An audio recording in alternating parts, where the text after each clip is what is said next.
a.m. and Commissioners Court is now in session. If y'all would please rise for the pledge and the prayer. Heavenly Father, we do just come to you this morning. We ask for your wisdom, your guidance. We thank you, Father, for this life-giving rain. We thank you for the people that show up here to help guide and direct this court. Father, we ask that we open our ears and our eyes and our hearts, but always make decisions based upon you, your word, and our faith in you. Be with us today, Father. It's in your Son's name we pray. Amen. Amen. I pledge allegiance to the flag of the United States of America and to the republic for which it stands, one nation, under God, indivisible, with liberty and justice for all. Honor the Texas flag. I pledge allegiance to thee, Texas, one state, under God, one and indivisible. Yeehaw.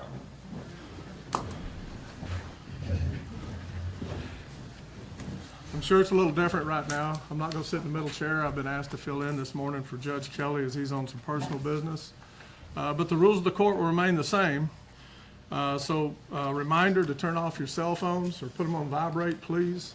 We want to make sure we respect the court in all things.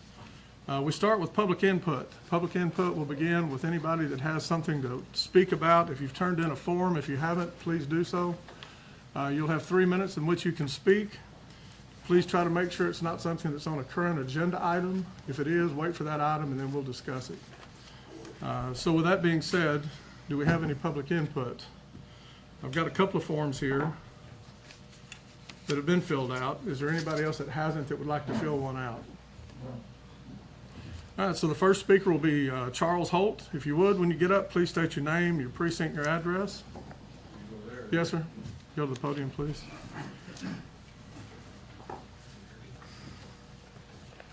Chief Charles Holt from the Center Point Volunteer Fire Department. I live at 278 Stoneley Road. Thank y'all for hearing me today. I said it. I'm here to address the concerning trend, the boundaries between the oversight of the county and administration of the volunteer fire departments. Recently, a decision was made by 6 volunteer fire chiefs to withhold Act 901 access from 2 departments that chose not to participate in CARFA. This was not a move of malice, it was a move of administrative consistency. Act 901 is a supplemental benefit to CARFA participation. However, we witnessed the county liaisons step outside their scope of authority to bully those chiefs and reversing their votes ultimately was given everyone Act 901 or nobody has it at all.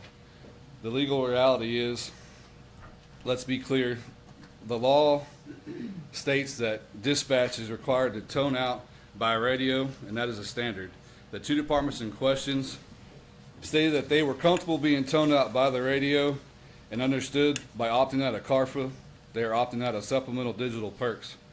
Dispatch has successfully toned out everyone by radio for years. There's no technical or legal reason why the 6 departments using Act 911 cannot continue to do so while other 2 rely on the radios. The dangers of all or none approach. When liaisons use their all or nothing tactics, they're not solving a dispatch problem because there's not a dispatch problem that exists. They're overstepping into VFD internal affairs and forcing compliance. If we allow liaisons to dictate the supplemental benefits must be universal regardless of the membership dues or render our own voting bodies and associations like CARFA meaningless. We are effectively allowing the county to strong-arm independent departments into a one-size-fits-all model and ignores departmental sovereignty. I'm asking to return to standards of operation procedures. Dispatch fulfills the legal obligation to tone out everyone via radio, and the individual departments have the right to decide which supplemental services and subscriptions they earn through associated membership. We must keep county issues and VFD separate for the safety and respect of all our first responders. So I just ask when y'all get a chance to revisit the liaison part of the VFDs because it matters a lot. I can tell you the current one we currently have, every time they are the liaison, we have issues with the county. So you have 2 commissioners that are up there that are fully aware of VFDs, and they'd be a better suit for a liaison. So that's all I have. All right. And Mr. Mario Abledo.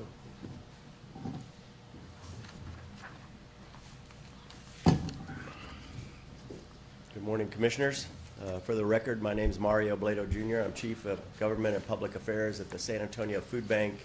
And let me just say on behalf of Eric Cooper, our President, CEO, our board, our organization, our staff, just thank you for all the leadership that y'all provide to the citizens of this great county. Just stopping by to say a few words.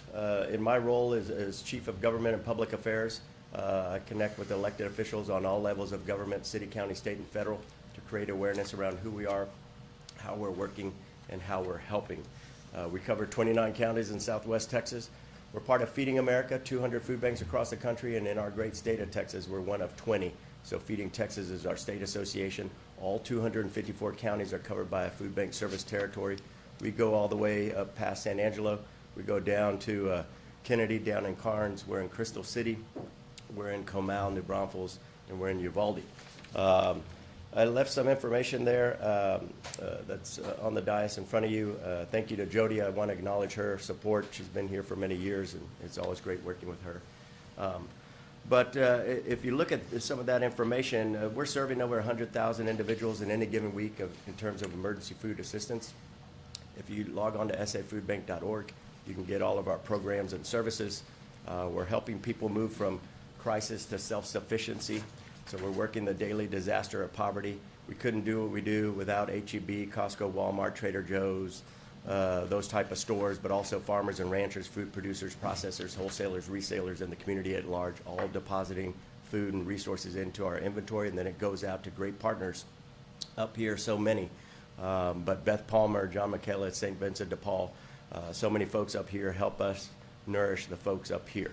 And so really just want to let you know that if you're ever needing our services, feel free to reach out. If you ever want to get down to San Antonio on our campus and see how we're working, logistically speaking, we're a distribution center or hub. We've got a venison processing center. We're farming. We got 23 plus acres there on our campus. And so we're working that daily disaster of poverty. But lastly, unfortunately, natural disasters, hurricane, fire, flood, man-made disasters like, unfortunately, in our service territory, Sutherland Springs and Uvalde, that we responded to, and then obviously we responded up here as well, working with our great partners. But we're always a phone call and text away, and we work with federal, state folks to help us do what we have to do in all times of disaster. So with that, thank you very much. Thank you, sir. Okay, no more public input, so we'll move on to commissioners' comments. We'll just go ahead and start with four, since you're always the last. Always the last. All right. I don't have a whole lot to talk about today, other than we have budget workshops starting this month. And if we look back a year ago, we didn't know what was going to happen when the flood hit. And we dipped into our reserves in a big way. No, because we didn't want to put the burden on our taxpayers during that disaster. And I will tell you that Commissioner Jones and I worked hand in hand trying to get our FEMA partners, TDM partners, to really help us out. And we trimmed a lot of fat off what we would have had to pay, put on the backs of the taxpayers. But we still had to dip in our reserves. And we were still able to give a small increase to our employees, which surprised me. If you'd asked me that in mid-July, I'd told you there's no way we could do no new revenue rate. But through hard work and hundreds of meetings, we were able to accomplish that. Going forward, having dipped into our reserves, the reserves aren't there anymore like they were. So I'm asking all our departments to trim the fat this year. Cut 10%. I've already had people asking if they were going to get a COLA this year. That's the last thing on our mind right now. We got to put this puzzle together first, and then if there's something at the end of the tunnel to give employees something, we'll look at that. But right now, we're not looking at any new hires or capital improvements and things like that. We got to get through this year. It's going to be a tough one. So that's all I got, Judge. Yes, sir. A lot of wind last night, a little bit of rain, probably like most of y'all. We got a 1/4 inch out east, and a lot of sticks to pick up in the yard, probably just like y'all. We were definitely looking at it, and it was a big drill for the sheriff's department, sheriff's office, as we had to move a lot of vehicles. Appreciate you doing that again, just in case the big hail came, which it did not. We are grateful for that. Also grateful that we can still burn. Burn ban is still lifted. And I think there are folks burning on the river. For the most part, based upon what we've seen on our active alert calls, it's been mostly responsible burning, which is good. Memorial Day is approaching. Our VSO is back, Jenna, from a family emergency, and she's just got some catching up to do, and it'll be another great event for Memorial Day. I hope that y'all can make it out here on Memorial Day, the 25th of May, a couple Mondays from now, as we have the same kind of event out front. I'll say some stuff for the end for liaison. So, yeah, for voting and cut 10% and the reserves, that is a big deal that we dipped into our reserves. We're grateful that the county had it. Other municipalities have not had that to dip into heavy expenses like bridge and road repair, which we had to do. So when it comes to free passes, I don't try to give any free passes. When it comes to opportunities to raise revenue through permitting, not taxation, I always look for that. For folks that want to get free services, I always vote no against that. And so please pay your share if you can, and we'll try to build that reserve back. That will take years to build back up. Thank you. That's it. That's it. Okay, well, the burn ban is lifted for Precinct 2, as it is for all of the precincts. Just for my people would know, I have been attending the Kerr Together meetings, and I'm very appreciative of the invite to do so from that board. And I found the information, very useful, and I'm pleased to stay plugged in with what's going on there, especially on the flood warning system. So we'll see how that progresses. I also attended the Rebuild Kerr grantee gathering 2 weeks ago and found that particularly useful. I have a aggregate production operations advisory council meeting scheduled for May 19th. And I regret to say, I think it's basically canceled. I've been asking people to step up and volunteer for topics. I'm getting nothing. So I believe the council has been highly effective. I don't get complaints from residents in the vicinity anymore. So if you have them, pass them on. But I think, having our best operating practices out there, that they've already done a lot of things to improve and eliminate some of the complaints. So I think going forward, we'll either go to maybe twice a year or hold meetings when there's an issue where it's worth talking about. But as I say, for now, the meeting that was scheduled for the 19th will be canceled. I want to talk briefly about our Road and Bridge Department, who we're doing a fine job. At least most of the work on Elm Pass Road has been completed, and it's been chip sealed except for that front 0.4 miles from basically Verde Creek up to Highway 480. And because of some of the delays, we had to get some drainage cleared out before completing that little strip. Some of the equipment was left there, perhaps too long, but unfortunately it was vandalized. And the dirty, rotten scoundrels took some valuable items off: a drum roller, a loader, large loader, and most importantly, a chip sealer. And by taking the control module off the chip sealer, it's taken our one and only chip sealer out of service, probably for at least a month, maybe 6 weeks. It's a long lead time item. It's very unique to that particular piece of equipment and model. So I had posted some information about that on Facebook. We did get a tip, and the sheriff's office has investigated it. If anyone else has any ideas, unfortunately that one didn't lead to an arrest or anything. again, we kind of need a witness.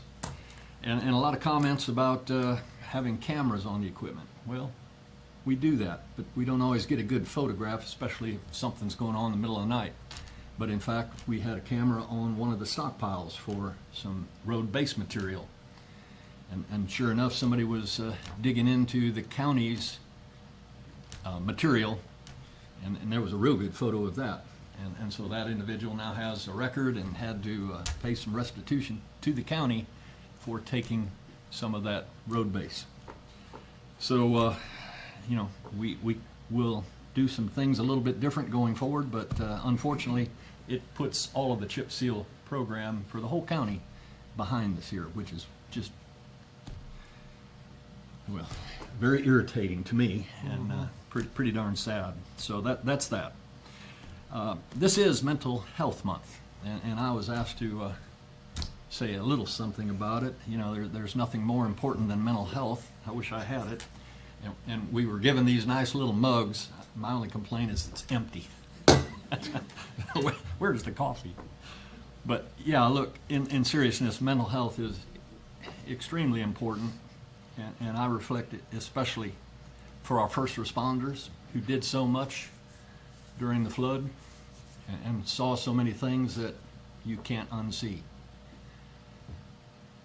I still have nightmares over the one body that I helped recover. And we have certain individuals, like the one who recently spoke, who maybe was involved in 30 or thereabouts. There is no doubt that we have a lot of people with a little PTSD. You can't go through these events without it. But there is help available. And we have the MHDD who's still around, and they offer counseling. And I'm very pleased to inform, all of the first responders and the public that we have an organization called Endeavors. And they have opened up a facility at 1401 Sidney Baker. So it's a brand new facility. It's just kind of starting up.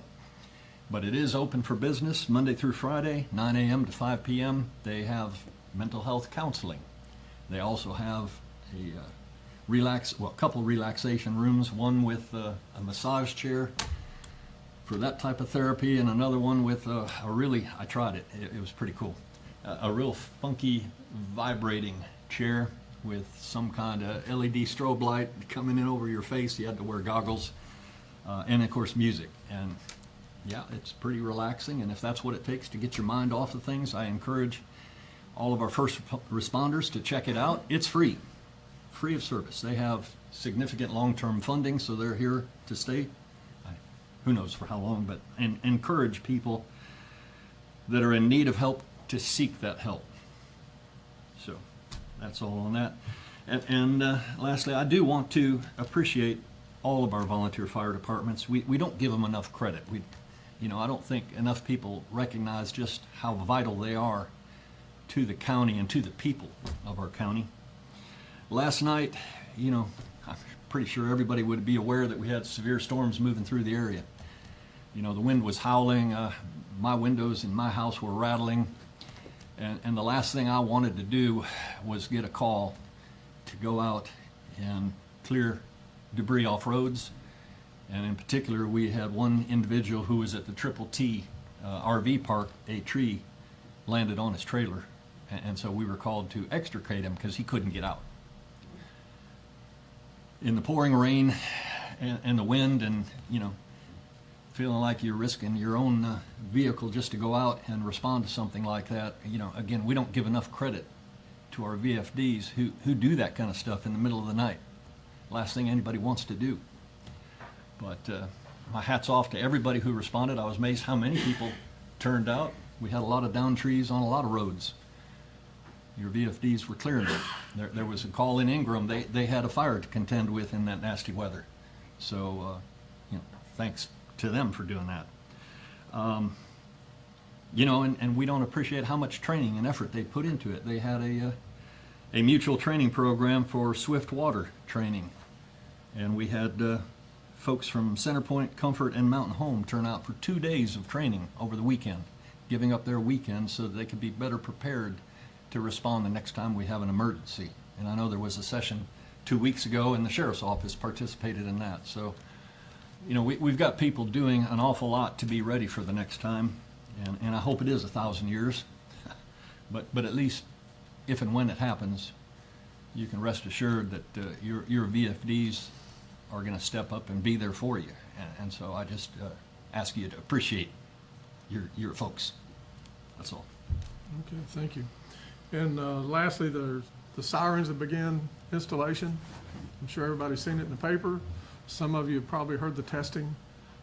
We've got 6 sirens that have gone up. I promised Tara I wouldn't make her report on that this morning. I didn't really promise, but anyhow, the sirens are coming up. We are trying to make sure that we've got everything in place.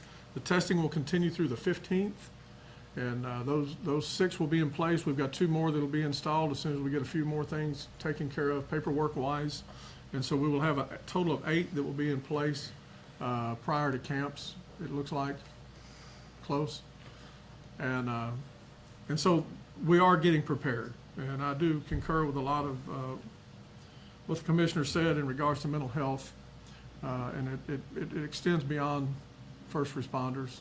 And those resources are made available. You can always contact over at 98 Coronado Long-Term Recovery Group over there, and they can put you in touch with the right folks. I'm sure the weather last night was not, was pretty scary for a lot of folks, and it will be for years to come. So with that being said, let's move on to the consideration agenda. Item 1.1, consider, discuss, and take appropriate action to approve the new Kerr County Joint Airport Board members. Mr. Kirk Griffin. Yes, sir. Good morning. Thank you. And thank you for putting this on the agenda where you did, Jody. I appreciate it. We've got 2 guys here. Our board is put together with 5 people. We have term limits, so every year we serve a 5-year term, and every year a person's up and they have to then step down. We're very fortunate that we had a couple gentlemen apply, and because of a unique circumstance, I'm bringing forward 2 people for your all's consideration and the city's consideration to fill both a 5-year term and a 1-year balance on an existing term as well.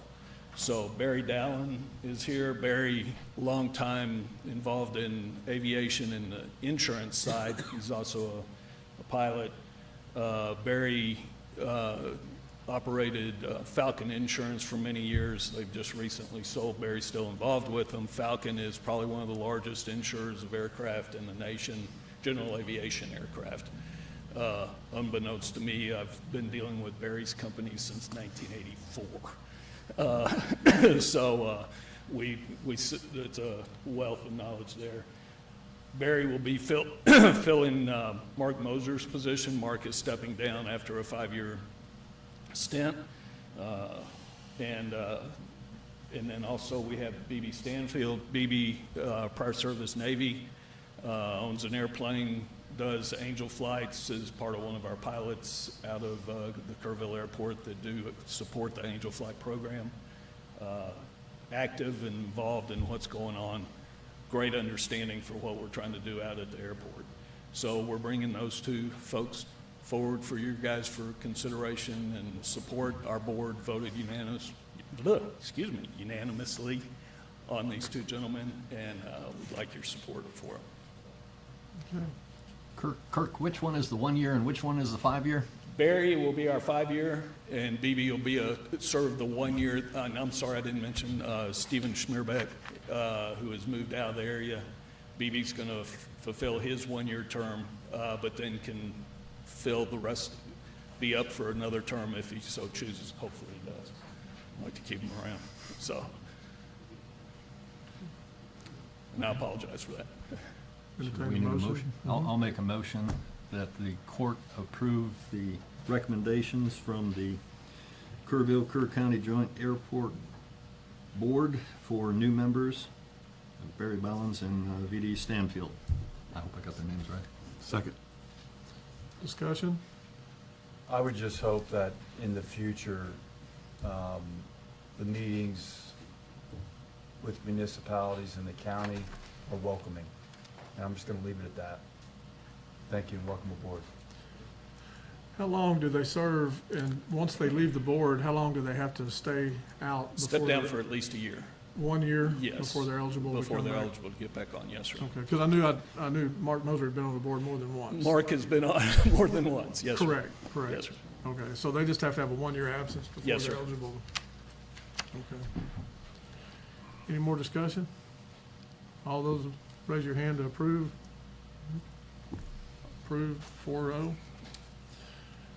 I get to Thank you, do Mark. item 2. Thank you, Kirk. Yeah, I get the next one, too. Yeah, he's good. Okay, well, 1.2, consider, discuss, and take appropriate action to approve the airport master plan. Go ahead, Mr. Griffin. Okay, a little over a year and a half ago, the airport started an effort to support one of the requirements from the FAA and TxDOT Aviation, which is to between every 10 and 15 years, develop and come forward with a new airport master plan. This master plan is basically a 3, 5, 10-plus year master plan for the airport. It helps TxDOT Aviation as well as the FAA support our programs when we get to that point in time, especially on larger ones like the repave job we did last summer, which was funded in total by TxDOT Aviation. This gives them, the FAA and TxDOT Aviation, the ability to understand how we are trying to grow the airport and where we're trying to go with it. So that as we put in for grant reimbursements, they already have an understanding of what we're doing. That being said, we've been working the last 18-plus months. I sent it to you guys in a electronic format. It is 299 pages long, so we didn't want to print it out and bring it to you. I will, as soon as we get out the draft version, I will have full versions, some full versions done if you do care to have one. It will look something like this. It has all kinds of pretty pictures in it about how we're going to develop, where we are, what we're doing, lots of economic development type information is here. We've been using it with the EIC as well as the city development folks to try to bring in some new businesses and that kind of thing. Really starting to push ground leases for long-term ground leases, 35, 40-year type leases for businesses and aircraft to come in. We are in the process of building 2 large 150-foot by 100-foot plus hangars at this point that we will get built this year, both of them privately owned, but with ground leases that will benefit the airport for the next 40-plus years. What type of hangars? Hangars, yes, sir. What type? One is a private hangar that it belongs to a company out of Bernie that has a large private jet. They are also, because of the inadequacies of our water system, they are putting in a fire suppression system with a water tank and a pump at their costs. And then will be the surrounding, hopefully as we build hangars around that area, those people will help recover that cost because they'll need that water system as well with the new codes. The second one is actually being built by our fixed base operator, Joe Kennedy in Kerrville Aviation, for storage of mostly aircraft that are here, but always some transients. If you come out to our ramp on a Friday afternoon, weekends, there's all kinds of big, large corporate aircraft down to King Airs and multi-engine aircraft that are sitting out on the ramp. Those people have a large investment there.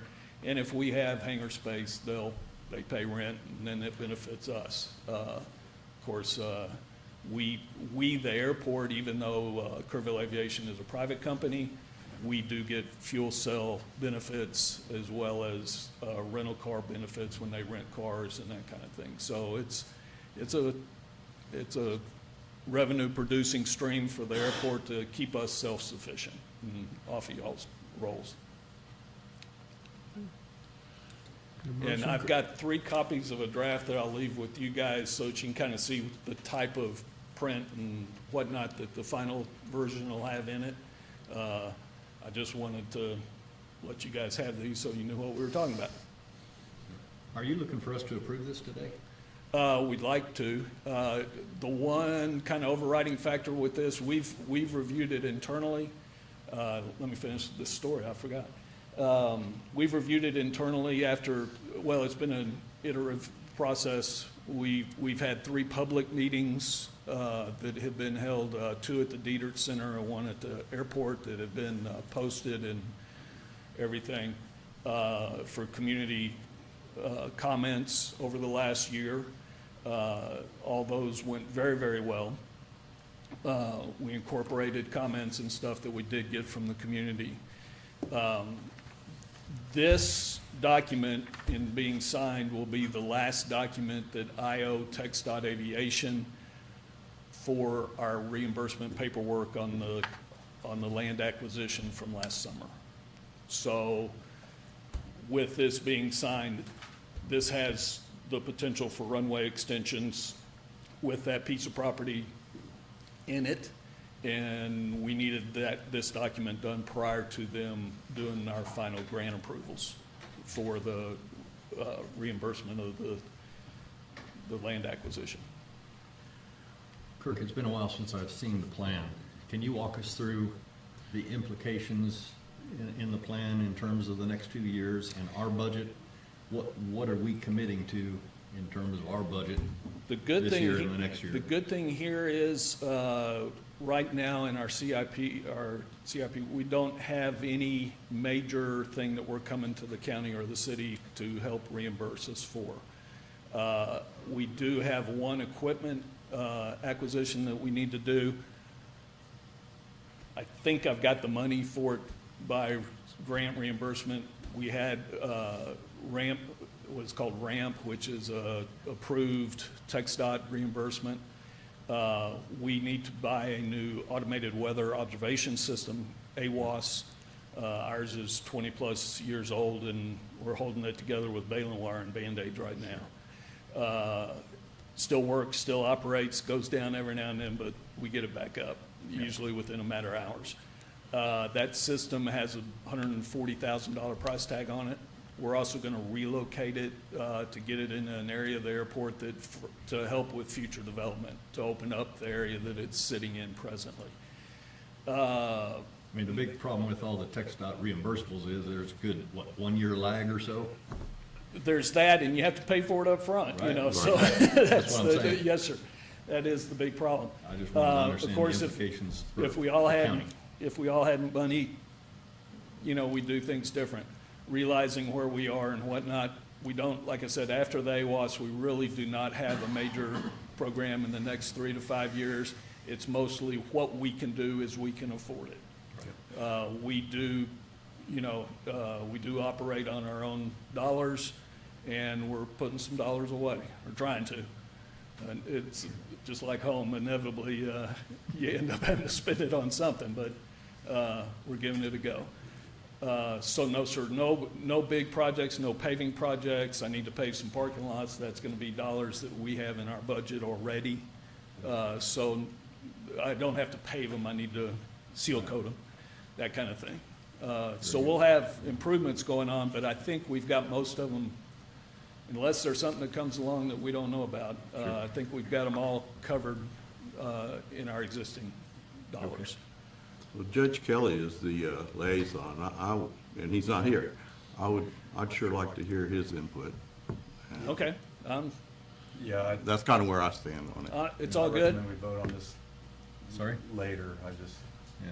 This is, he needs to be part of this vote as your Absolutely. liaison. I just feel uncomfortable doing that. I do have a couple questions about, for the future of the airport. I'm trying to imagine what he would ask, and one would be about your move for self-sufficiency and independence. That is a long-term move Right. for the airport. I'm hoping that is a part of the plan and how Oh, you yes, it's all get in there. The ground leases play a big part of that. Of course, because we're getting revenues off of something that we didn't invest a whole lot of money into. We already own the property and that kind of thing. We did finally rent the building that was previously occupied by Flying Diesel. I was gonna ask. Okay. We have a tenant in there that is a aviation-related tenant, even though it didn't need to be because it's outside the fence. This company builds small heaters that go in the engine cowl area to keep the engines warm. Most aircraft are air-cooled engines, susceptible to cold weather. They get cold soaked really badly. These little heaters, and this company was based out of San Angelo and also in New Mexico. Found out we had this facility, they pulled out of both places and moved their entire operations here. So that's a great asset. I believe they've already hired one person. They look to have about 5 people on their rolls annually. So yes, we're really trying to do some stuff like that. Some exciting news and things have happened over at Mooney. Mooney has opened up a Mooney International Maintenance Facility. So that increases the Mooney International staffing and utilizes one of the half of one of the large hangars over there doing just standard aircraft maintenance. So if we're gonna wait for the judge, then let's go ahead and wait and get a report from him, and we'll pass on this item. Very good. But if you're gonna bring it back on the 26th, or the day after Memorial Day, That'd be great. I won't be here, but I want you to know I support the plan. Well, thank you, sir. Do you guys care for one of these? Sure. We have a timed My item, one session I'm gonna This- miss. we have a The timed item at entire- 9:30. The entire draft is available online on our webpage, so you can see all 300 pages worth. Thank you, Kurt. Okay? Appreciate it. All right. We have a 9:30 timed item we need to attend to. Item 1.10, consider and discuss appropriate action to authorize environmental health to submit the existing OSSF order amendment to TCEQ for review and approval. Ms. Ashley Batters. Good morning, Commissioners.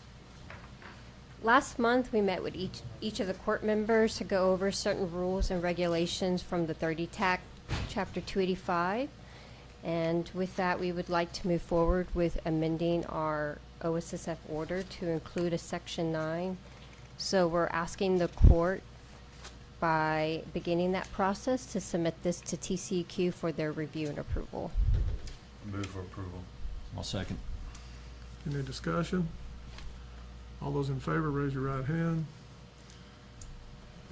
Thank y'all Passes so 4-0. much. Y'all have a good That day. was easier than you thought. Okay. Now go back to item 1.3. Consider and discuss and take appropriate action regarding the interlocal agreement between UGRA and Kerr County regarding the Guadalupe River crossing patrols. It's Tara Bushnell, which we had you originally, and then we changed it. Yes, Shelby now was we've got supposed you to again. come and she was ill, so you got me back again. But good morning, Judge isn't here. Good morning, Commissioners. Tara Bushnell, Upper Guadalupe River Authority.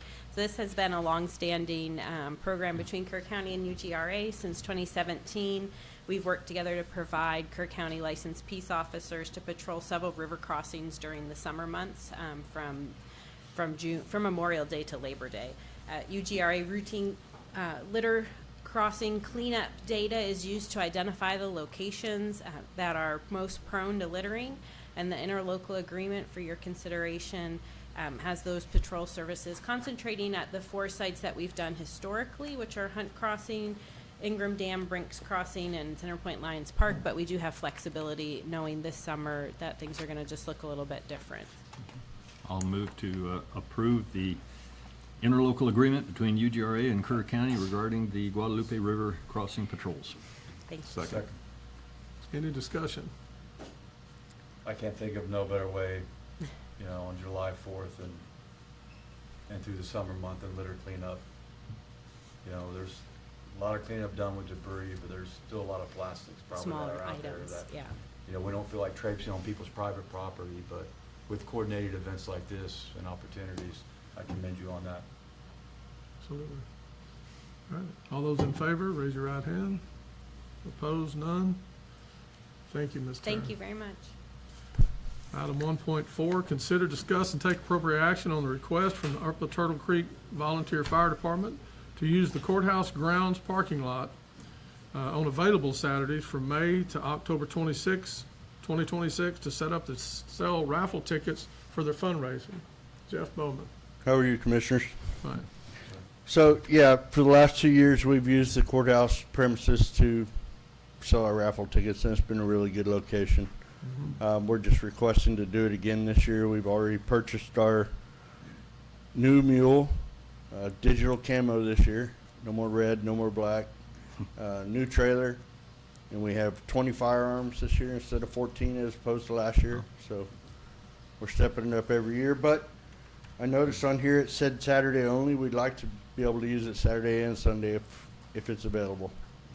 I'll move to approve the Upper Turtle Creek Volunteer Fire Department to use the courthouse grounds parking lot on available Saturdays and Sundays from May to October 2026. Second. And it is just Turtle Creek, not Upper. Oh, well, it's got that upper It in there. does. You're right, though. Yeah, I A should lot of know people that. throw it in there. I should know that. Okay. So you got a We motion get and a second? Mhm. Okay, any discussion? Just, So what's the main item? Another mule? So, yeah, the mule, it comes with the With trailer. the trailer, yeah. Yeah, so that's our, I haven't our won grand it project. yet. I know, that's my only complaint. I haven't won one either. exactly, that's where I was going Happy to to. buy Every tickets, year. but Come on, man. I can't, already can't bought you one. organize it to where I, I anyway. have won items, right. but it hasn't been the one I wanted. Well. But maybe this year, since you upgraded the camera, we'll do better. Yeah. And Chief Bowman, So- I do have a question. Do you know what branch of service actually came up with digital camouflage back in 1998 and all the other branches of service copied it? I do not. It's the Marine Corps. Oh, man. You can look up the history if you don't Oh, man. believe me. Yeah, we invented digital cami, which is now on your mule. So good luck. All right. That's Thank you. not gonna get me a win, but hey. All those in favor, signify by raising your right hand. None opposed. Passes. We are going to pass on item 1.5. 1.6, consider, discuss, and take appropriate action on a request to place small watch for motorcycle signs on the courthouse grounds during the month of May for Motorcycle Safety Awareness Month. Mrs. Deanna Blevins. Mr. Here.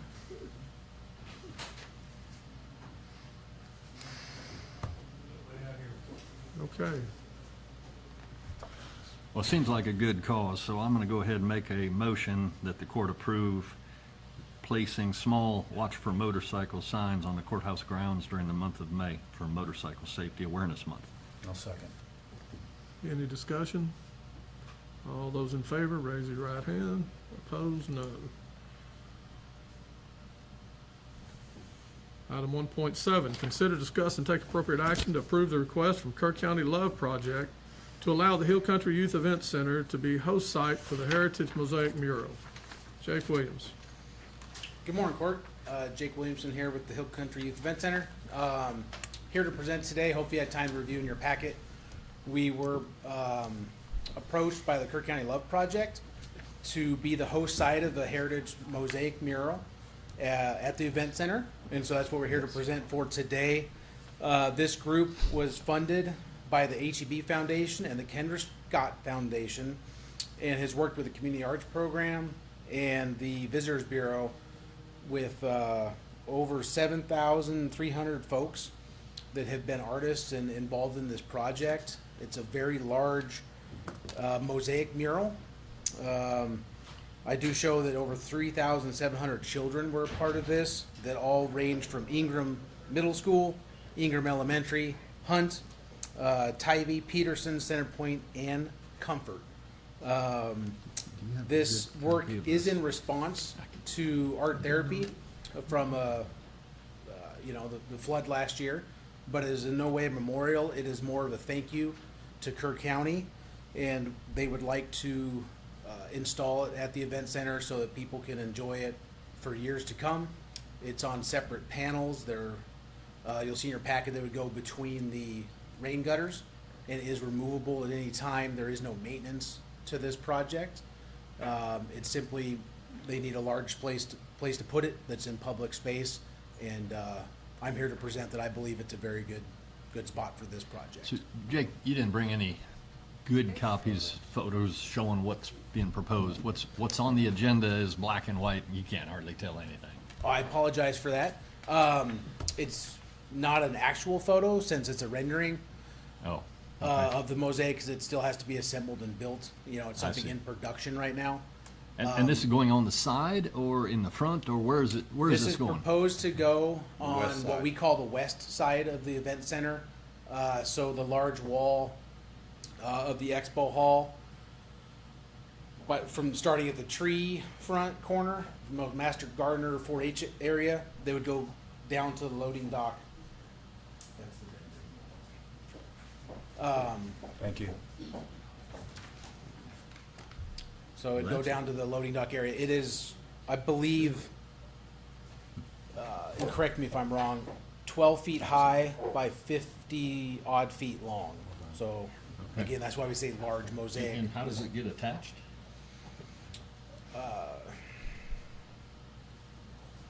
Concrete anchors? You look like you just made that up as you I was looking for the words. They were floating out there.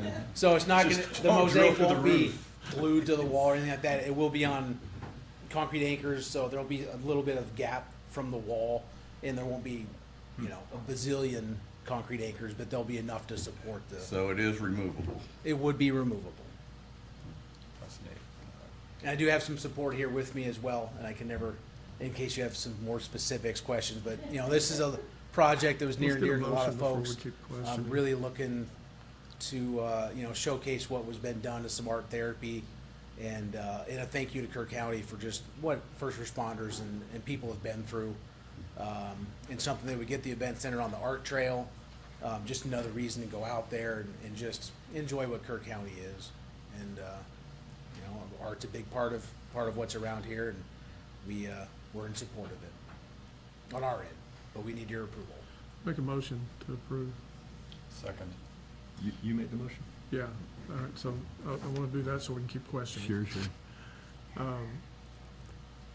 When are they looking at, you know, you make it difficult on us when you talk about all the school kids and little kids involved. I know, yeah. That's like Yeah. playing us pretty good A there. little bit. Yeah, how do you say Yeah, a coming little bit. back? You say no to them all the But time. but I appreciate it, and I think it's gonna be now that I finally got to see the picture, thank you very much. When do they plan on doing this? This would be something slated for possibly fall of this year or early next year to be completed and installed. Okay, No firm date at this point. If I need to get one, you can inform me if so, and we can work on that. and material-wise, you're saying it'll be tile, so it should be long-lasting. Correct. And where are y'all working on this at? Somebody. Go up to Jake, Go to the podium, if you please. don't mind. You weren't expecting that, were you? Thank you, judges. So it's being assembled by local students and schools. The actual installation the assembly will happen over the summer, and installation will not happen until definitely after the 1 year mark.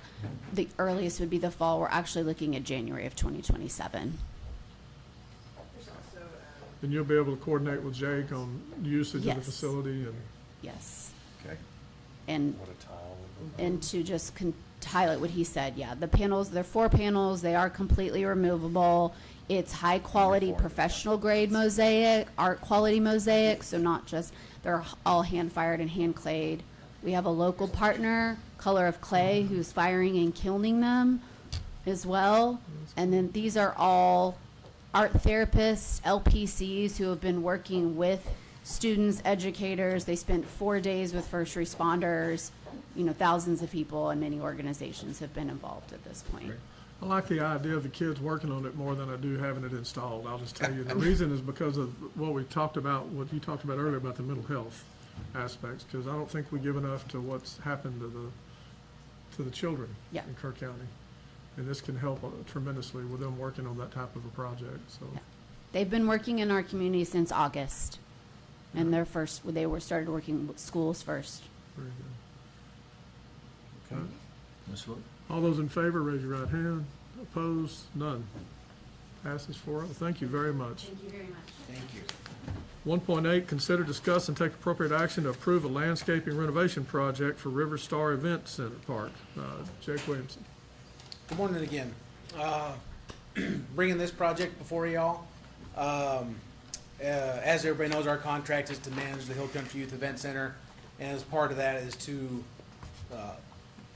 might not be to maintain the outside area, but it's definitely to present ways to keep it functional and rentable for y'all. A couple years ago, we identified River Star Park as a facility that was coming up due on revitalization, some deferred maintenance for certain projects that Shane's budget probably couldn't withstand. And going forward, we know that next fiscal year probably not going to get there again. So I'm presenting this as we have excess rental income from the last couple of years from the disaster. Full disclosure. So we're looking at strategic ways to help keep the event center going, revitalize certain areas, and River Star Park is that. The quote that we've got is under the $100,000 threshold for county purchasing, which would keep it from going to bid. We reached out to a local landscaping company, our neighbor, with Maldonado's, to do that. It would be a complete overhaul of the road system in the park. Road base, crushed granite, which is almost a mile of road in the 8 acres in there. This would also be to expand the width of the road that goes across the creek in there with some butter blocks. So limestone blocks, which are of course more expensive, but it'll be a one and done. You won't have to maintain that road in our lifetime from that. And so we're looking to do that. Add trees. We lost trees in the freeze, all things like that. So a complete revitalization, help keep the park attractive for renting, and kind of fill in the holes. We've worked with Road and Bridge a couple years ago to get some crushed granite and some gravel in places that it had washed out. There's a lot of erosion, of course, things like that. So it's just a refresh of the park, but of course it's a project that might be considered as a capital improvement for the future, but we can take care of it for y'all out of, it just comes, it'll hit our budget. It might look weird to some people that don't know how it works, but we'd love to do this. I move for approval. Second. Any discussion? Yeah, a few questions. So it's your budget, it's not the county budget? Right. Correct. Yes, that's one of the first times they've had that Okay. opportunity. And I assume you've been working closely with Shane Evans and because they're also responsible for maintaining River Star and they're good with the plan? You haven't seen it? We didn't discuss it with Shane, as it Okay. would be I'd instead encourage of, you to do that before bringing it to the court. a project that it needs funding, and therefore it couldn't be done by his crew. Yeah. And so we didn't want to involve them in something they couldn't do, Yeah. or staff. Well, just from the standpoint of priorities, I'm for it, I guess, but, we probably need some maintenance work on the restrooms and also on the pavilion. And I don't know if This that's not as includes high a some pavilion priority. work as well, recreating Yeah, that area. there's a lot. There's a lot to this project. That's So why I'm you've trying been to get the working, itemized. you've been quote. working with your liaison though. Correct. Okay. And did you get any other bids or just Maldonado's? We just did Maldonado's. Since it came in under the threshold, we thought partnering with the closest local, because a lot of this is gonna be transportation of material. So driving, from a different place, we of course can reach out to anybody you want. We're just asking for if there's something that's feasible and approved by y'all. Yes, and he reached out to Kelly at Road and Bridge on, hey, is this price good on certain materials and what have you? And freight's what's gonna kill you. Yeah. And so it makes sense to me. So just to look at our attorney, that I heard the 100K, but 50 rings a bell in my mind. It used to. Last year, It is raised to 100 now.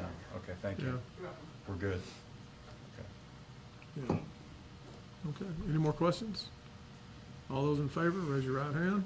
Opposed, no. Thank you. Thank you, Jake.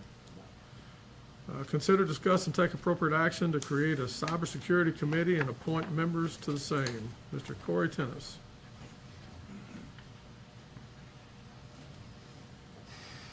Good morning, Court. As you guys have been aware, we are in a huge cycle for modernization efforts. We're making some significant progress with all of our desktop computers. An avenue that needs significant attention is our servers. And unfortunately, with the explosion of data centers and artificial intelligence, those costs have gone through the roof recently. So we're looking at expanding our abilities through grant funding to make some of that happen. One of the first steps to actually apply for those grants is to establish a cybersecurity governance committee and planning committee that will actually work out a 3-year strategic plan for modernization efforts, workforce development, governance and such. I've got an initial strategy plan drafted, but I'm looking to establish a committee that's going to involve county judge or council rep, myself, and the representatives from the sheriff's department, county clerk, treasurer, and emergency management. So this will be a quarterly meeting that will also help us kind of shift and prepare the strategy for cybersecurity and cyber operations for the county moving forward. Really, cybersecurity is more of a community event anymore. It is no longer just an IT function. So having the guidance of the different departments really is kind of critical in shaping the future vision for us. So, I move for approval. I'll second. But my question is, do you have names or anything yet? Who are you proposing to put on this committee? well, I figured for the court, it would be Commissioner Holt, obviously myself, and then Tracy Soldan has volunteered, Shori, obviously with our TDM. So I'm just looking for a rep from either the sheriff's department and the county clerk's office. Yeah, the sheriff's office is has a large role within, I'm sorry, cybersecurity requirements. Did I hear Larry, did he volunteer? No, I volunteered. Oh, you volunteered? Oh, okay. He volunteered there, so- Well, there you go. That settles that.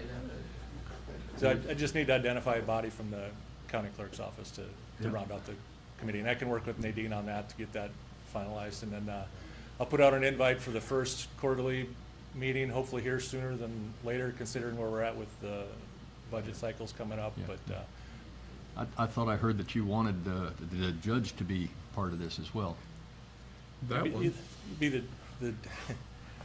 judge and the Yeah, but for the long liaison would term, be maybe it useful. should be I know somebody who's going to be the judge next year. right. So, I can't just go with the liaison for the court. I think the liaison's adequate. Oh, I, looking at the expense of all this stuff, and it's, like you started out, it's getting crazy. It's unfortunate. It really is. Yeah. And I don't know that this is the route to go, but I think we need to start looking at possibly farming some stuff out. At least weigh it, see if different IT operations can be farmed out. I know that Medina County, they don't even have an IT department. They farm everything out. I'm not saying we need to do anything like that, but there could be a situation where we could do some kind of hybrid type deal. So we're already doing that? Start looking at roll-ups and everything else, and the expense of everything, at least weigh the options. We're already doing that where we can. Email, Enterprise Justice, that is cloud-based. The operational servers that I'm looking to replace, there's 3 of them. So we'll go from 3 down to 1, right? So we're gonna combine those 3 servers so that it will reduce our operating costs. The information on that data, I would rather have it protected in-house. And we could talk more offline about that in an executive session if we need to be. But we are consolidating where we can. We are moving to hybrid areas where we can, where it makes financial sense. The problem with moving to the cloud environment is the cost. It actually is more expensive.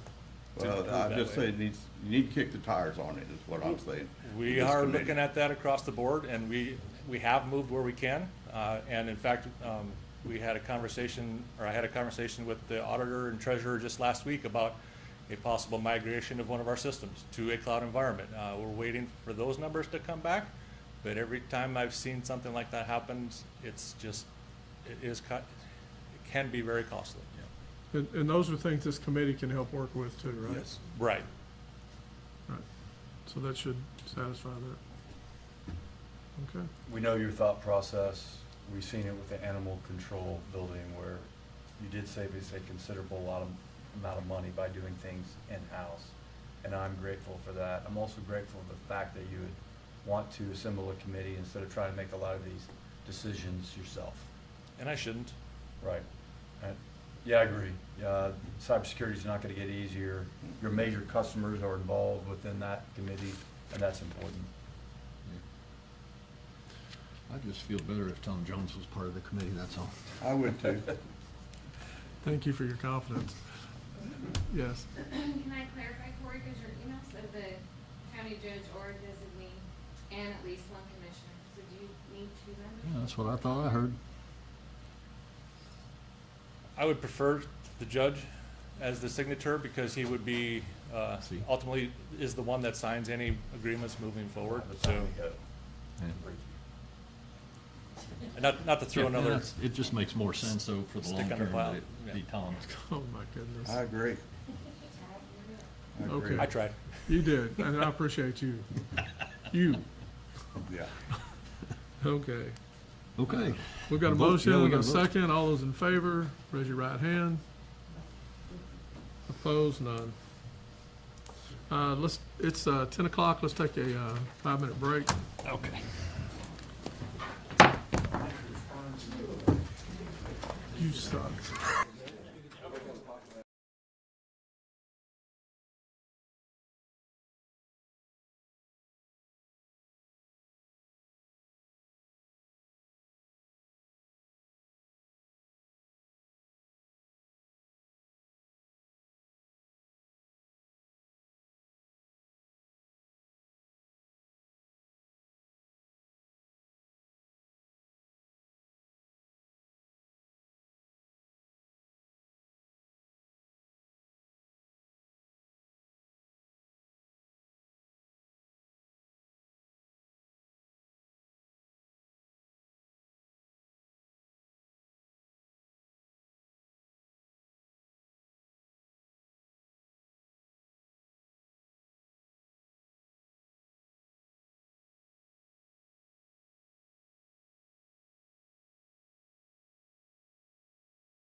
Next agenda item is 1.11. Consider, discuss, and take appropriate action to evaluate the selection review committees consisted of Commissioner Harris, Noah Putnam, and Sylvia Zapata.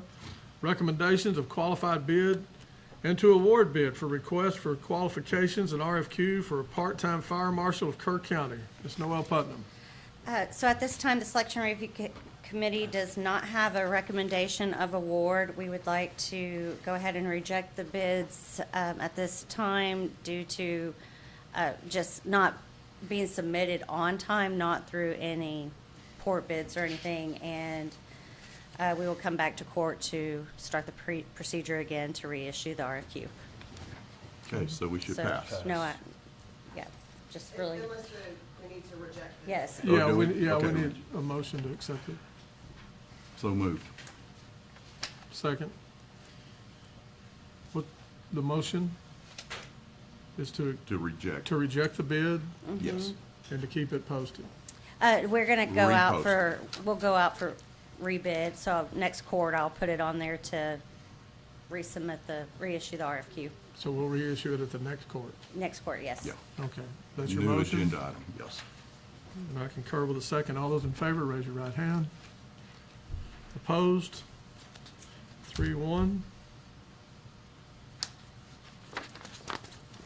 Thank you. Item 112, consider and discuss update on matters related to the Hill Country Energy Sub-Regional Planning Commission. Commissioner Paces. Okay, just want to inform the public and the court that our next meeting of the Sub-Regional Planning Commission will be Tuesday, May 19th, 3 p.m. here in the Kerr County Commissioners Courtroom. I'm also pleased to inform everyone that the Sub-Regional Planning Commission in our last meeting formed a legislative subcommittee, and that subcommittee consisted of Kendall County Commissioner McCall, David Nash representing Gillespie County, Cheryl Grosso representing Kendall County, and myself.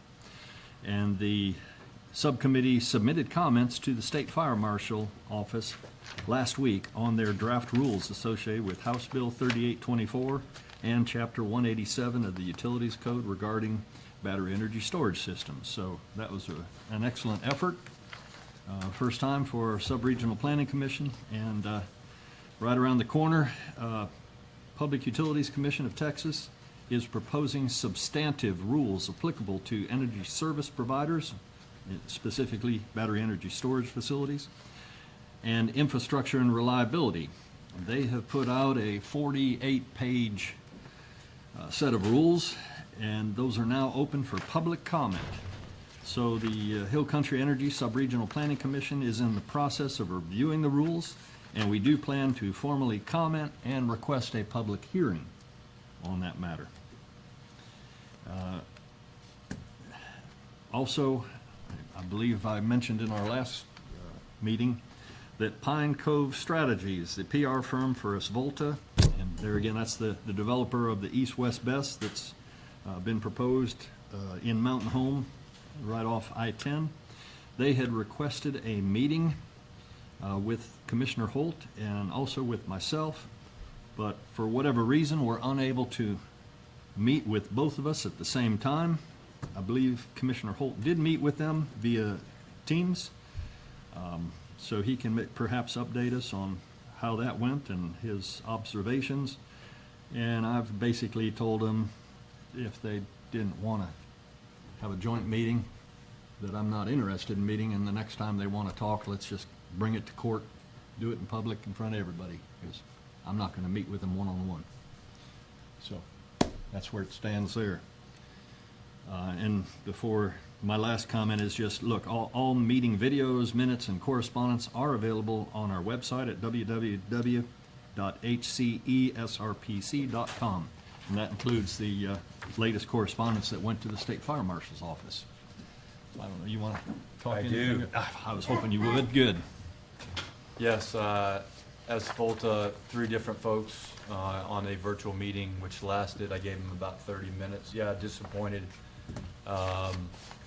they wouldn't brief both of us at the same time. They want to brief each of us individually, so they will be reaching out. I guess they started with me, and it was a group out of Dallas, a group out of Newport, which is the project head and the construction head out of Newport Beach, California.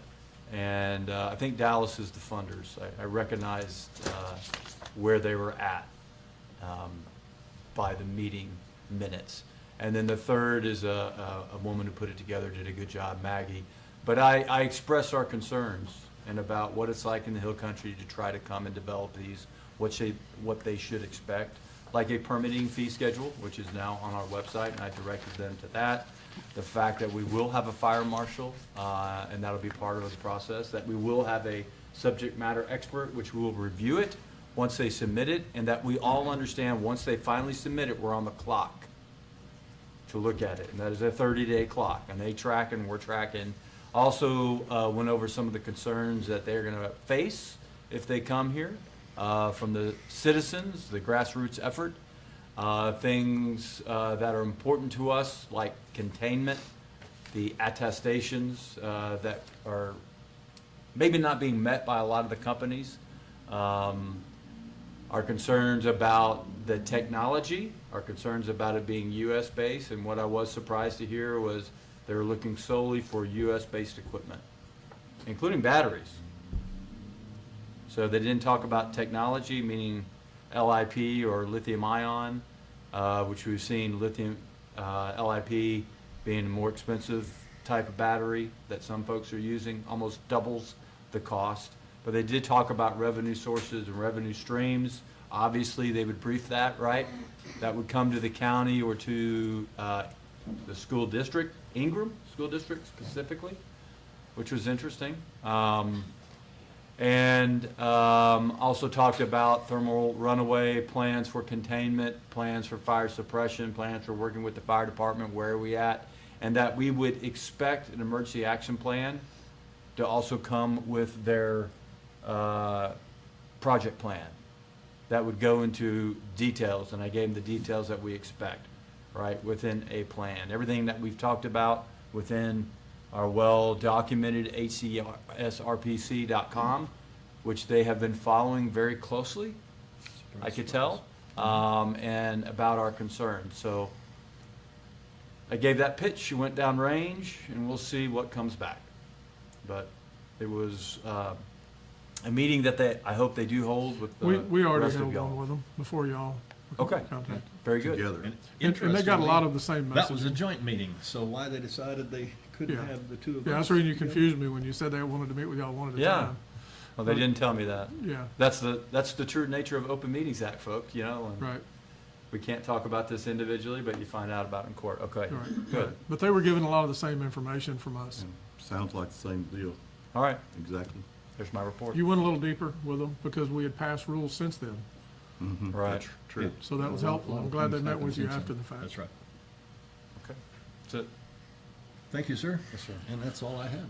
Okay, There's, no action to be taken on No, this, sir. so, item 1.13, consider, discuss, and take appropriate action to accept the donation of a 17-foot, 7-inch tall steel cross for installation in Flat Rock Park. Commissioner Paces.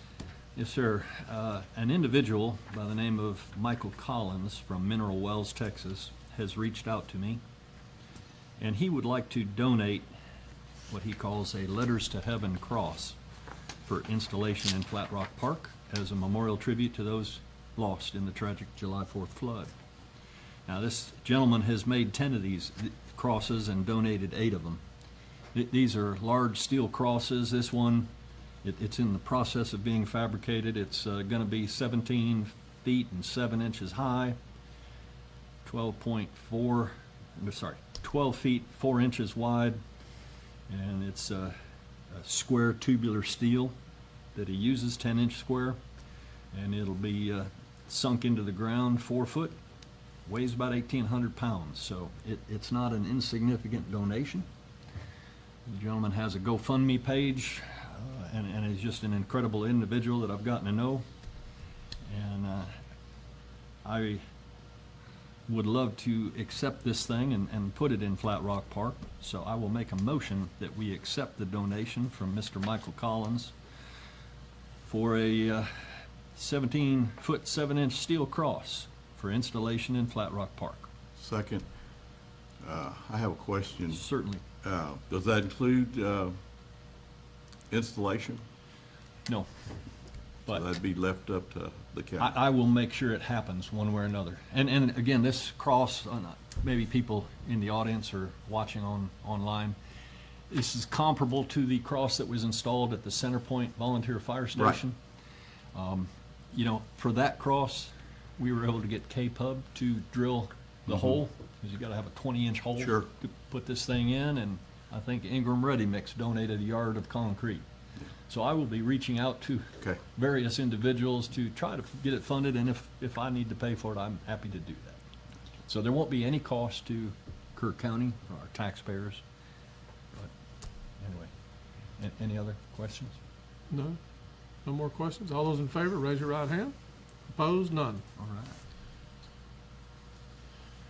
1.14, consider, discuss, and take appropriate action to accept the donation of the plaque holder from Boulder Design of Fredericksburg to finalize the placement of the plaque of the courthouse grounds. Commissioner Paces. Yeah, thank you. This, this item actually goes back a fair bit of time. We were donated the Alamo Letter bronze plaque last year, and there's a court order for that. I thought I had it here in one. Anyway, I didn't bring the email. I remember it. Yeah, anyway, it was donated. In fact, Mr. Scott Bradley is here today in the audience. He doesn't really need to do anything because, again, it was accepted by a vote of 4-1. And it's taken us quite a while. I was able to get the Boulder Designs of Fredericksburg, who also did kind of a memorial, concrete memorial plaque that'll go in Flat Rock Park in front of the tree that we accepted and planted last fall to better commemorate that tree. So they actually prepared a steel frame for this bronze plaque. The plaque gets inserted in it. It's got some concrete surrounding the plaque. The court was given this I've got that. document, so you'll kind of see what it would look like. And what you can't really tell here, this is just the Shane's guys holding it up. It's gonna be mounted to a steel post.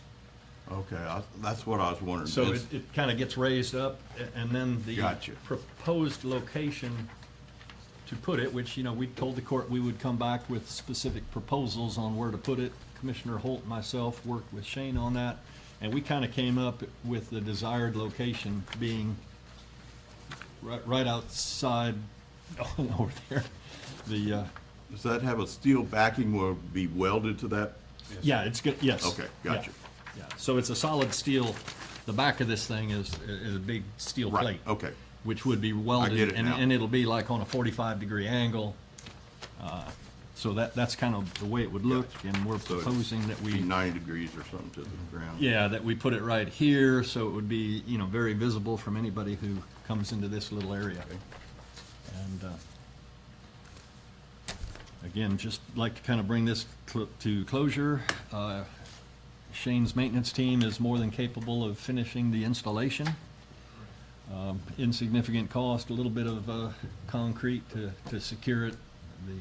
All the pipe, everything else has already been donated, so no cost to the taxpayers really. And I think it's a very fitting location and item to add to the history of our Kerr County Courthouse. I believe the Alamo Letter Society is trying to do this on every county courthouse, all 254 eventually. I'm not sure how far along you are, but I appreciate your efforts and hope that you're successful.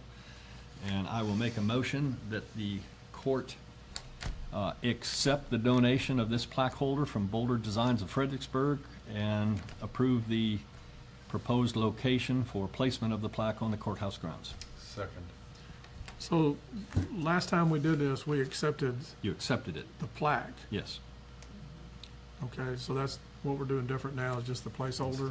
Well, yeah, Location. basically, yeah. We didn't We're have, making a lasting monument on our property. Right. so Correct. We want to make sure everyone understands. yeah. where And it we is to promised the go court and that what we it's to would look come like. back with a final recommendation Location on and location. everything is Yeah, what we're. but the plaque holder is what we didn't have in the last one. Yeah, we didn't have right? that last Right. time. All we had was the plaque. Okay, Okay. yeah, I recall that. All right, It's all together now. all right. Any Yep. more discussion? All those in favor, raise your right hand. Opposed, being none. So, 1.15, just thank you very much, Scott Bradley, for bringing it to us in the first place. I'm looking forward to having it installed. yes, sir. Thank you, sir. 1.15, consider, discuss, and take appropriate action to accept annual financial report for fiscal year ending September 30, 2025 for the Kerr County Emergency Service District Number 1, ESD 1. Commissioner Harris. Yes, this is something we do with all our ESDs annually, so I move for approval. I'll second. Any discussion? All those in favor, raise your right hand. Motion carries.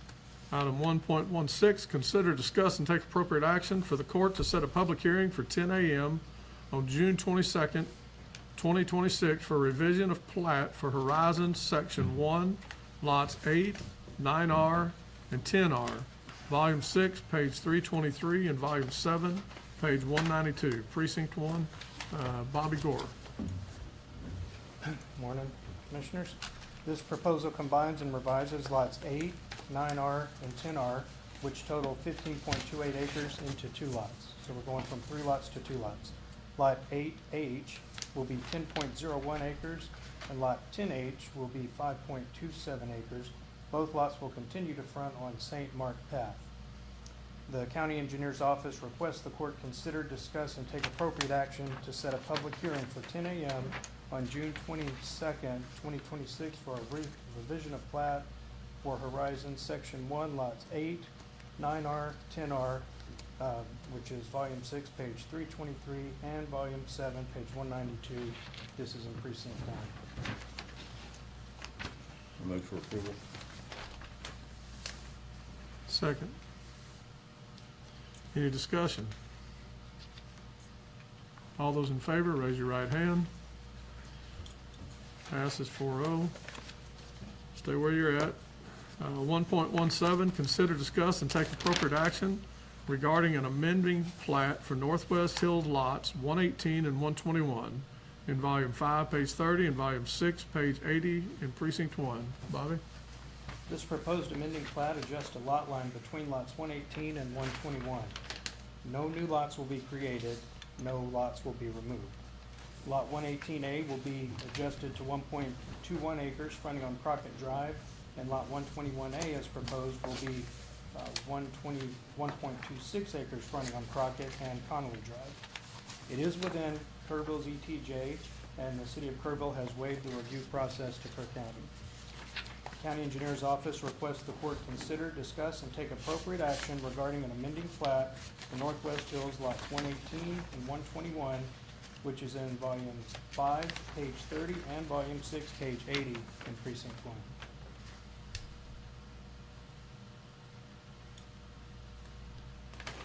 I move for approval. No second. Your precinct. So Bobby, this isn't a division though, right? No, sir. We've got one small lot, one bigger lot. They're gonna adjust to where they're both closer to the same size. They're both gonna be over an acre. All right, so it doesn't trigger any rules. No, sir. Okay. More discussion? All those in favor, raise your right hand. Passes 4-0. Thank y'all. 1.18, consider, discuss, and take appropriate action to determine whether to allow the retail fireworks permit holders to sell fireworks to the public in celebration of Memorial Day beginning May 20th, 2026, and ending at midnight on May 25th, 2026, pursuant to Texas Occupations Code, Section 2154.202G3. So I Commissioner move Harris? that we allow this. And your recommendation comes off of you reviewing the, Oh, my goodness. Yeah, the Keach Myron report is as blue as it's ever been, as long as I've been watching as far as the moisture right now in Kerr County. So, and this takes place in May, so we're in good shape. Okay. A second. Any discussion? All those in favor, raise your right hand.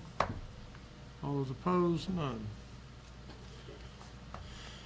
Consider 1.19, consider, discuss, and take appropriate action to ratify and confirm letter to ACOG to appoint Paul Gonzalez as the Kerr County representative on the ACOG Criminal Justice Advisory Committee, CJAC, to replace Mary Cribbs and allow Vince Isley to remain as the alternate for Mr. Gonzalez.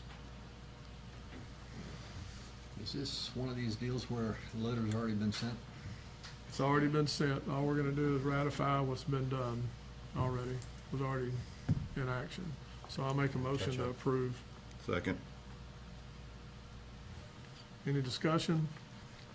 Just for the public's understanding, you know, Paul Gonzalez, being constable for Precinct 3, briefs us, I think, individually on the workings of ACOG and really, really understands this process better than most people I've met.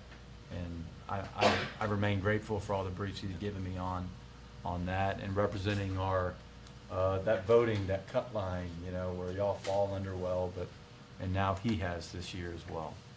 So that's it. Thank you. I think Paul is definitely the best man for the job. Absolutely. Yeah. All right. All those in favor signify by raising your hand. Opposed? None. 1.20, consider, discuss, and take appropriate action to ratify, confirm amendment to contract with Shred-it to add one additional container to be used at the Kerr County Animal Control Facility. And this is under the judge's name, but I will tell you that we have to have them there. Yeah. And it's already been done. It's been, you know, we just literally added them to the contract. Is this something new, though, that we Yeah. already have a container It's at the move current out. facility? I knew this was coming. Yeah, There's just no way you can move without trash. no, And, you know, there's a lot of stuff they just didn't need per rules that need to be shredded, right, and disposed of legally per So it's the a- requirements This is a to hang on temporary to thing, it. then. We, This is help to move, yeah. no, it's not temporary. It'll add them to it. yeah, Oh. that's my concern. This is a longer term thing, gonna add to the budget. Do we even have funds available? Interesting, okay. Yeah, Yeah, if it was just for the move, yeah, no problem. That was my Do understanding. we really need another? And it comes, out of dedicated funds. make a motion to approve. Second. Now we can have more discussion. I still believe this came from the move, Well, which they I'm just sure did that's probably recently, what and they're- initiated it. Yeah. Why are we Yeah, moving all this? We need extra shredding. yeah, I'm sure that's what initiated it. Okay. Yeah, I'm just kinda struggling with whether we really need one longer term and the added cost at that facility in particular. How much paperwork's generated that has to be shredded? I suspect there's a lot of paperwork generated that has to be shredded dealing with all the animals and the organizations that they work with in our community. But they don't already have one? If they already, I think they already What are have they one. doing with it all right now? I'm not sure, it sounds like they were retaining it Yes. beyond the required, retention schedule by the state law, and I don't think Reagan would ask for another one. Yeah, and amending this contract with the vendor they already have, I think, what I recall going through all of the offices and stuff like that, when I was a liaison, was, you know, that there's a certain length they have to keep records, and they have a lot of catch-up to do as far as shredding things, and it doesn't meet their existing contract as far as capacity, and they wanted to expand it a bit. That's what I recall from this. And the pickup is only once a month. Yeah. That's why I think they've got excess in those. So what do they do with those documents for the, if that shredder is full, then those documents sit where they're not supposed to. We don't want, everybody up here has been opposed to having excess storage, right? Yeah. You don't want Not it to go enough to the- storage. The last thing you want to do is have them doing what they've been doing and stockpiling stuff for 20 years. So what's the actual cost of this thing gonna be? I wanna say it's $50 a month. Because our maintenance department will still go pick it up and bring it to one location. If they had a contract with just their facility, it would be much.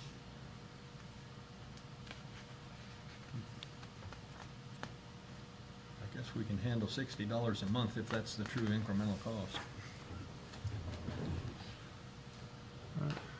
All those in- You're the oh, you- liaison, right? No, sir, I'm not. No, Who isn't it? I was just moved to it. Oh, Another one, thank I you. missed that one. Oh, well, you're a good man for Yeah. that. And you should know. We'll have that discussion. Okay, are you taking a vote? All those in favor, raise your right hand. Opposed, none. Don't say it, I I know you're won't, thinking it. yeah, I won't, yeah. Thank you, Tracy. 1.21, consider, discuss, and take appropriate action to accept juror donations to Kerr County Veterans Service Office totaling $60 for the second quarter. Ms. Soldan. This is the money that's collected from jurors that want to donate the money that they're paid, and so I'm just bringing it. I move for approval. I'll second. Any discussion? All those in favor, raise your hand, right hand. Thank you, passes. 1.22, consider, discuss, take appropriate action to approve order for UKG Ready Timekeeping System and allow county judge to sign the same. ARPA funds have been earmarked for this project. Ms. Soldan. So for the last year or so, with a break after the summer of last year, we were working on implementing a new timekeeping system that will take a lot of our manual procedures away that we're having to do to calculate payroll. And so we're back into this, and this company will actually develop it specific to us. I've been working with members from the Sheriff's Department to help with the law enforcement calculations, and we're ready to move forward with that. Okay. I move for approval. Second. So how does this work on ARPA funds? I thought those were all committed or gone or whatever. Are they Earmarked. These were obligated back whenever we did that. We just haven't moved forward yet. Okay. Didn't we have to spend them by the end of last year, or do we have it this year committed? It's the end of 2026. I'm working on all closeout documents for some of the current ones right now. So as long as it's completed and given Grant Works a couple of, like at least a month to 6 weeks to get the closeout documents, which is what I'm crazy and this year. Okay. Actually, this was budgeted as use of the interest, and so it is outside the scope of the projects that were obligated for ARPA. Okay. But we do get, they still have to follow certain criteria, just like the main projects did, but we used, what, 10.2 million, I Sure. think was somewhere Yeah, around there was a lot of the interest. original. And that all has been obligated already. So this is outside that, but the interest is sitting there. Okay. So what's the cost going forward, you know, once we get out of this budget? How much is this gonna cost extra? I assume this is something you wanna keep going. Yes, it would be a permanent project, and it should be in that, let's see.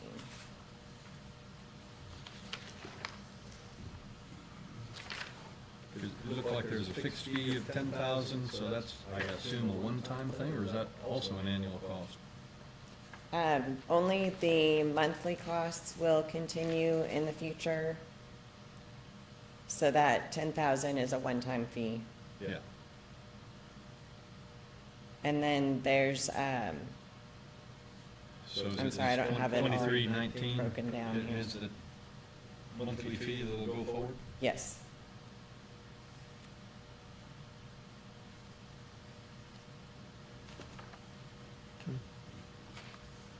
Any more discussion? All those in favor, raise your right hand. Opposed? None. 1.23, discuss regarding letter received from Ralph Carlson regarding state requirement for designing election districts.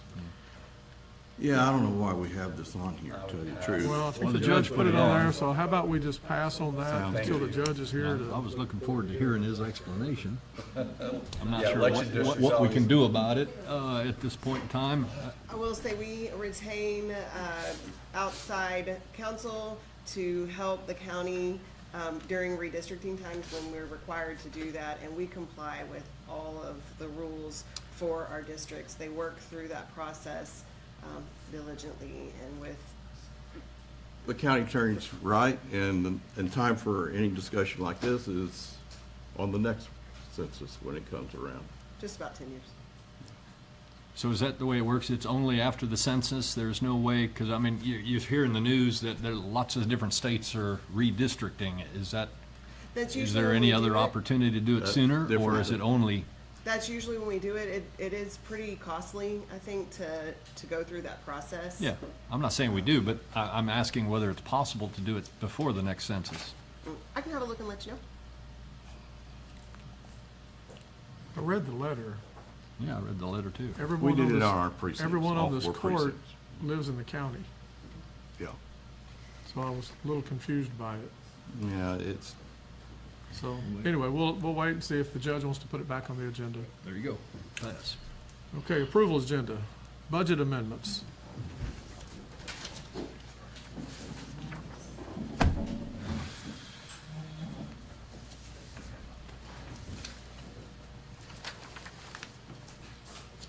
well, that clears the room. I don't blame them. As soon as you get up there. Oh, I see what you do, Ted. This is exciting stuff. So the budget amendments, you have 4 that are line item adjustments in front of you.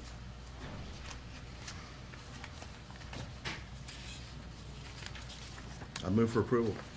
Second. All those in favor, raise your right hand. Passes 4-0. Pay bills. Yes, invoices for today's consideration, $680,967.76. I move for approval. Second. All those in favor, raise your right hand. Late bills. They're not any. Like hearing that. Auditor reports. Yes, y'all received via email the letter on, that have the comments from the outcome of the Justice of the Peace Precinct 1 internal audit report. We're asking that you accept the report. I move for approval. Second. All those in favor, raise your right hand. Passes 4-0. Thank you. Oh, can I add, department heads, elected officials, please do not forget that your budgets for 26-27 are to be in Encode by 5 o'clock on Thursday. Yes, ma'am. Nope. With the cuts. They've been told again. Accept monthly reports. Yes, March 2026, County Treasurer's Office, County Treasurer Tracy Sullivan. April 2026, Constables, Constable Tommy Rodriguez, Precinct 1. Constable Kyle Snyder, Precinct 2. Constable Paul Gonzalez, Precinct 3. Constable Brad Ryder, Precinct 4. Justice of the Peace, Judge Mitzi French, Precinct 1. Judge J.R. Horn, Precinct 2. Judge Kathy Mitchell, Precinct 3. Judge Bill Ragsdale, Precinct 4. Payroll report, County Treasurer Tracy Sullivan. Auditor's Office, County Auditor Tanya Shelton. Environmental Health, OSSF, Director Ashley Batters. County Clerk's Office, County Clerk Nadine Alford. District Clerk's Office, District Clerk Univay Bobby. I move for approval. I'll second. I've got a question. Monthly reports, and we don't seem to always have a long list of them. That's right. Monthly doesn't seem to work. Well, we're doing one from back, but they're random. Sometimes I'll have 2 or 3, sometimes I'll have a list like this. You never know. Okay. Looks like these were all in on time. Yeah. Well, I was happy to hear all that. Yeah. All those in favor, raise your right hand. None opposed. Court orders been reviewed from court order 41885 to 41910, and I make a motion to approve. Second. Any discussion? All those in favor, raise your hand. Information agenda, status report from department heads. Discussion related to nobody?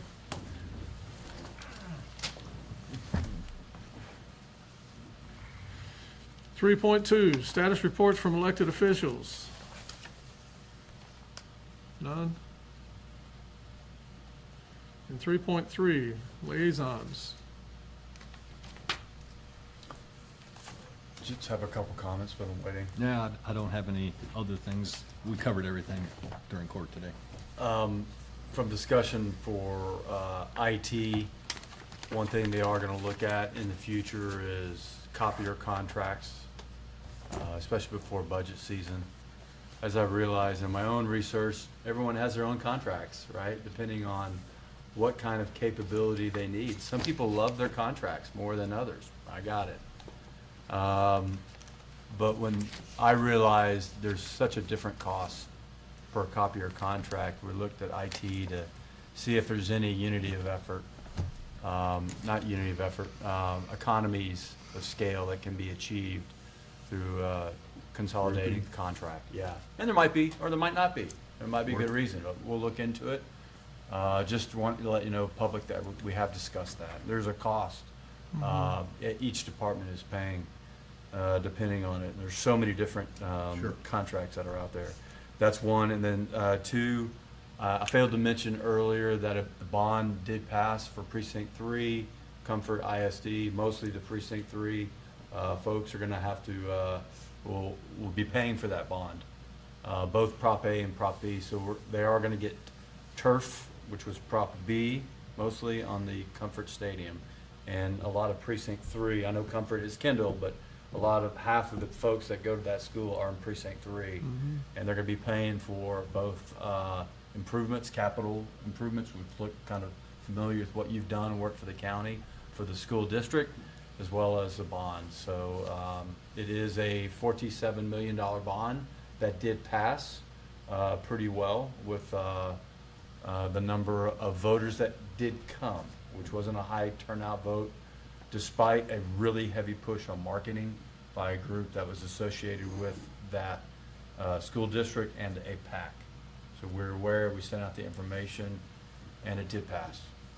So I wanted to at least mention that publicly. Thank you. Absolutely.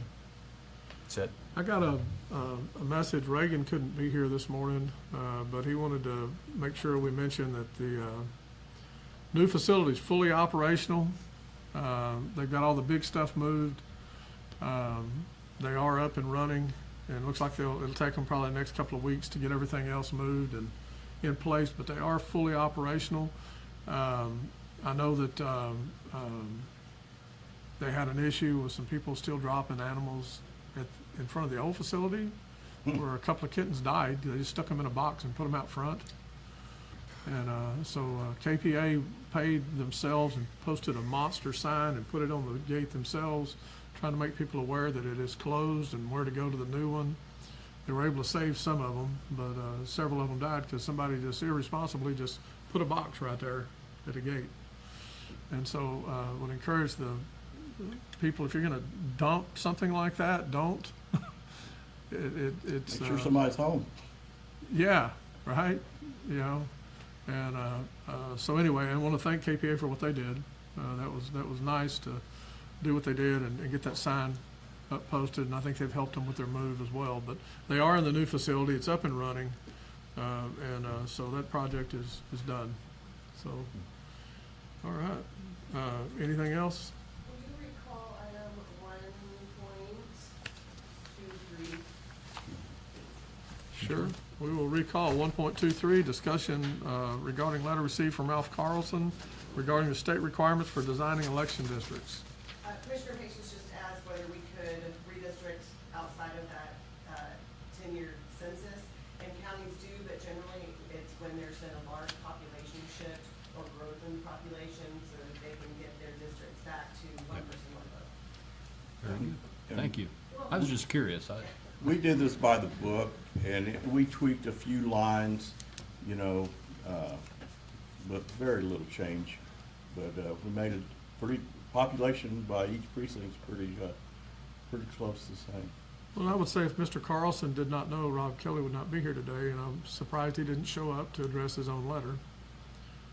But he didn't.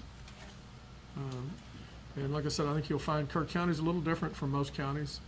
I can see where that might have an influence in some counties, but not Kerr County. We're still at 1%, you know, less than 1% growth rate. And if you look at Kendall, they're 4 times that.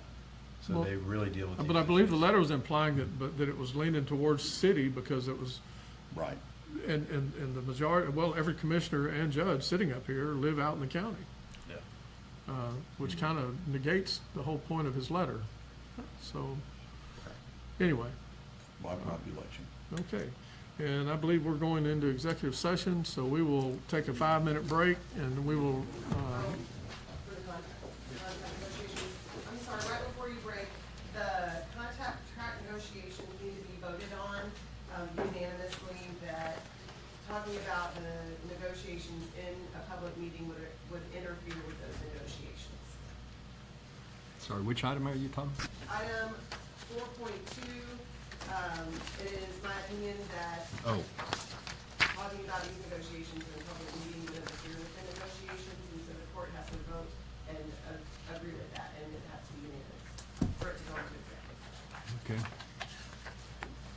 so we will call it as 4.2, and we will vote on whether or not to go into executive session to discuss these contracts. Specifically that, but discussing them in open session would interfere with the negotiations. Okay, we need a motion? Yes. All right, I'll make a motion that we enter executive session to pursuant to sections 551.0725 of the Texas Government Code, so we can deliberate contract negotiations between the Kerrville ISD and the Kerr County Tax Office. Second. All those in favor, raise your right hand. Right. Okay, motion passed. Now we will take a 5-minute break, All right. come back for executive session.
Court is adjourned.